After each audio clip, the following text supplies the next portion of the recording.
Hello and welcome to another episode of Metal Effort. My name's Nehemiah and R2, are you drunk again? I told you to stay away from the nano oil. What do you want? Don't be sassy. No. Why? Oh, what do you have? Oh, you have my certificate of virginity. I've been looking for that. I wondered where it was. All right, R2, go to your room. No, don't talk back to me. So today we're gonna look at a knife that everybody knows about. It's the Para 3. And I still want to do the review because I think it's worth mentioning kind of the current state of the Para 3. I think it's a moving target. It's not just like the knife came out and there's only one ever knife that we could judge and we've got our opinions and it's done. They continually come out with sprint runs. So this is the latest Para 3 sprint run in CPM 4V. This is the St. Nick Knives exclusive. And so why not review the latest one and just give you my overall definitive take on the Para 3. So first off, let's do a size comparison. First is the PM2. Next is the Para 3 compared to the Para 3. It's just about the same exact size, give or take, nothing. And then one of my favorite similarly sized knives is the TRM Neutron. They're both 3-inch blades, very similar in the blade length, not so similar in the thickness department. As you can see here, we'll get rid of the old PM2. They're pretty different in thickness for sure. So not necessarily a strict upgrade to be thinner, but it could be a consideration depending on what you're looking for in your knife. And we'll do a weigh-in. Why not? Looking at 3.45 ounces for a 3-inch blade. That's not stellar. It's more than an ounce an inch, but it's okay. It can definitely be worse. So let's jump into the dent, the decent, the excellent, the nitpicks, and the terrible of this hunk of metal. First off, in the decent is the size of the blade. I'm a big fan of 3-inch blades or around there. I think my favorite overall length is 3.25 inches if I'm going to be really precise, but 3 inches is good for the vast majority of tasks for an EDC pocket knife, and I think this definitely applies to this blade. It's got a very similar leaf shape to the famous Paramilitary 2. It's a very useful blade shape. It's something we're all used to because there's so many Spydercos out here that have this shape, but it's kind of unique outside of Spyderco. There's not very many that have this exact profile. It's not exactly flat here, but you can kind of use it like it's flat for slicing. A lot of belly, obviously a little bit of a clip point, but it's very practical, very good blade. I like it. Some people don't, but I think it's definitely the majority that we're all pretty positive on the blade shape. The ergos of the Para 3 are top notch. This is one thing that I'm glad that Spyderco is focusing on. Just being a attractive to pleasing to the eye knife isn't enough for me. I think, just buying art knives, that's a thing, just like buying actual art of like pictures and stuff. But for me, I don't know about you, but at the end of the day, I want to be able to use the dang thing. And I would definitely favor the practicality of good comfort over the aesthetics of it. Some people think Spyderco knives are butt ugly, and while some of them are, it kind of grows on you. I remember the first few times I saw Spydercos, they looked like little Fisher Price like toys, but somehow, just given my experience with them and the quality that they provide on a pretty consistent basis, it's kind of colored my perception of what the knife looks like, and I don't feel that way anymore, but I acknowledge that I did in the past, and I could see why others, think this came from the ugly farm. The compression lock is making a return here from the Para 3, PM2 rather, on the Para 3, and this has just proved to be one of the better locking mechanisms. Fall shut, very easy to, flip it out. There's not a lot of resistance. It's easily accessible even if you have like gloves on. You could do everything one-handed. Your hands are out of the blade path when it's coming down. You don't have to do any kind of finger gymnastics really to figure this locking mechanism out. It's a very strong locking mechanism, and it's funny. You just take a liner lock, flip it upside down, and it's a lot better. So that's cool. And just the general durability of the knife is my next point. I like that it's not just G10. There is steel liners in here, and it is a beast.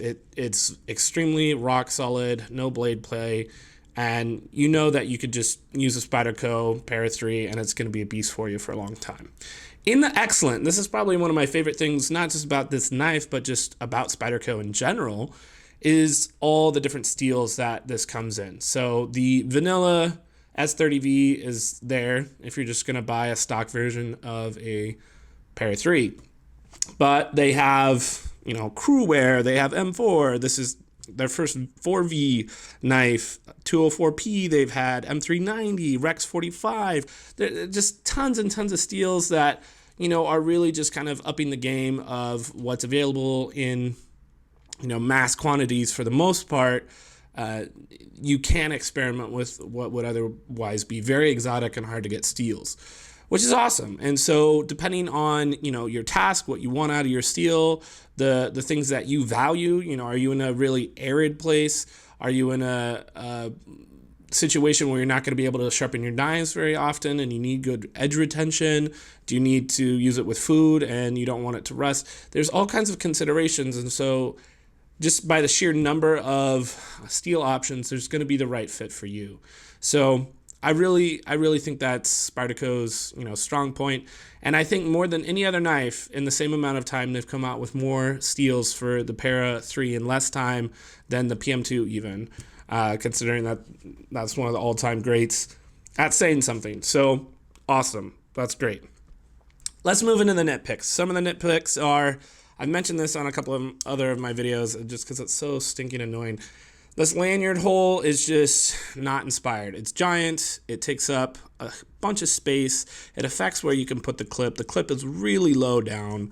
I feel like it's obligatory that you have to go get like a Lich clip or a MXG clip or something, which just adds on to the cost of the knife. You know, this is $155, which is great value, but you tack on another $20, $25 to the clip, and now it's not such good value anymore. And it's just because that stupid lanyard hole is just in a dumb place. I'm not saying don't have a lanyard hole at all, but figure it out. A lot of other knife companies have figured it out where you can have your cake and eat it too, and it doesn't have to be such a negative to have that stupid lanyard hole there. The blade to handle ratio, I also complain. This kind of goes part and parcel with that lanyard hole, but you see here, there's a huge chunk of the knife at the end of it where there is no blade. It's extending far beyond where the blade is to accommodate that giant lanyard hole. So it's just, you know, percentage-wise, the handle is much larger than it needs to be considering how short the blade is.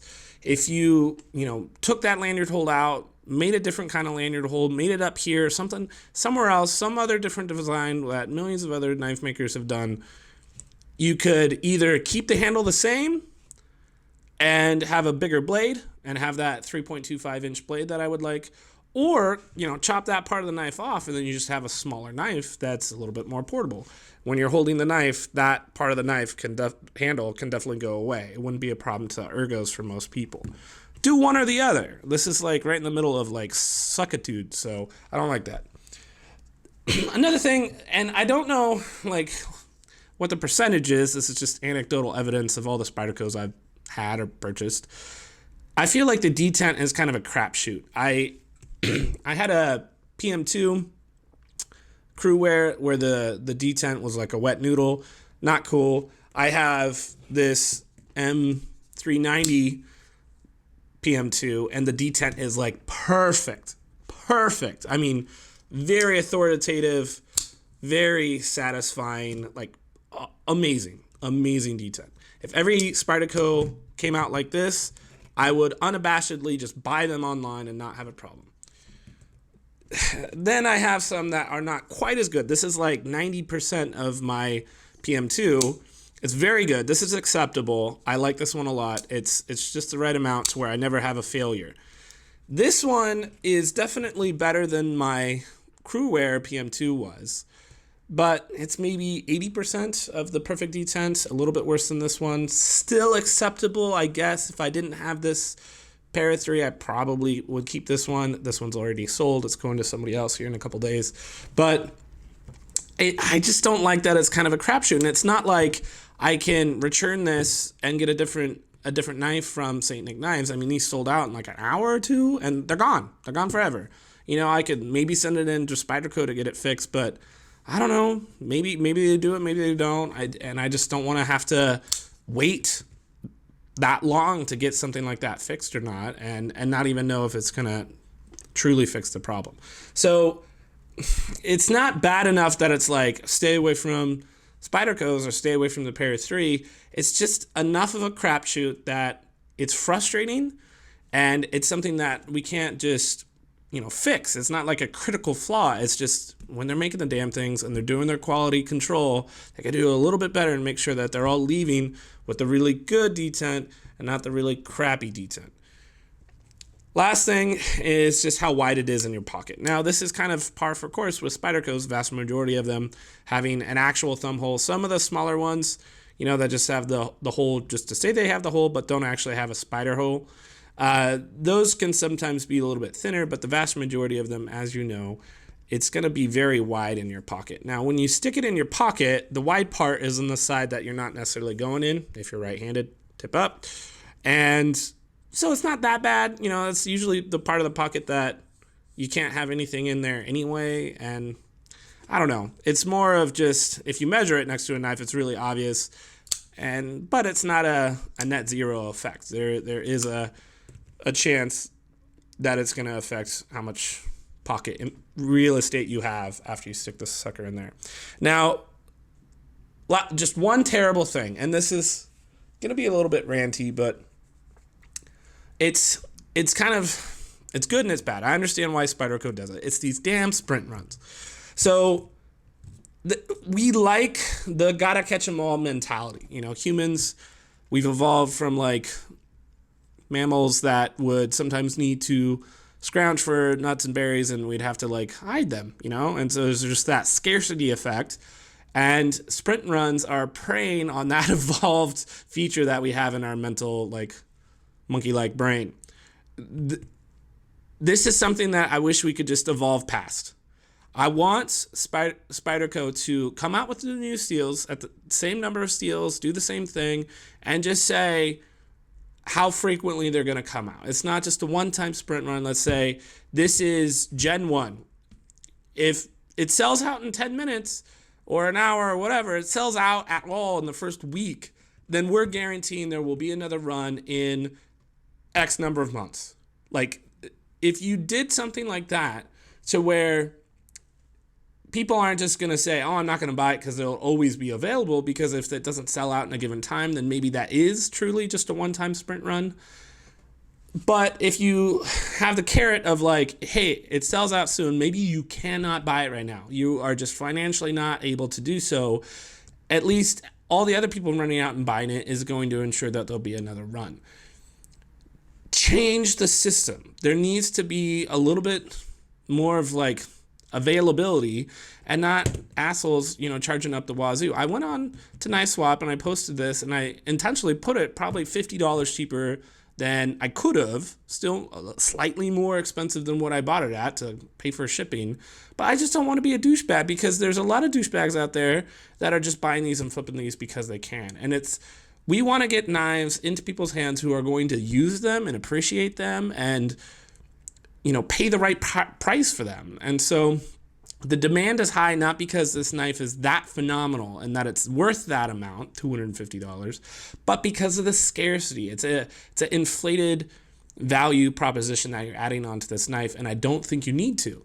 And honestly, if you can kind of do like, if we sell through this sprint run, we guarantee we'll do another one, you're going to get more sales, that the word gets out that this is an awesome version, like the one from River's Edge, the 204P one, I wish I could have gotten that one. And they did have 2 runs, and it still wasn't enough, and they still sold out in minutes and totally crashed their website, and it was a total stress nightmare for the people that own the place. I'm sure they would have done it over again because their shop is getting some attention, and it's cool that Spyderco can kind of feed these small time knife places some attention, like St. Nick Knives and River's Edge. But you could still do that and kind of spread the love, have a knife come out with a particular steel, maybe change the color, but the steel itself shouldn't be the thing that this is your only time to get 4V. This is your only time to get 204P. Like, a little bit more variety, please. Okay, rant over. After all that, I still think this is a gem. I think that I can recommend this pretty easily to anybody. It's not going to be, a knife that people recommend or regret, rather, getting this knife. I think it's going to do what you want it to do. It's easy to figure out if this is going to be the right size for you. If it's too small, obviously, you can go up to the PM2, and you're getting pretty much the same exact package. I like it. It's good. I just want there to be a little bit more of a free market so that everybody that wants to get their hand on the particular steel types, which is Spyderco's biggest attribute, that's the most positive thing about them. But the sprint runs are the things that are kind of throwing a monkey wrench into that. So pushing that all aside, the knife itself is a gem. Thanks for watching, everybody. I hope this was useful to you. I'll catch you guys in the next video. Bye.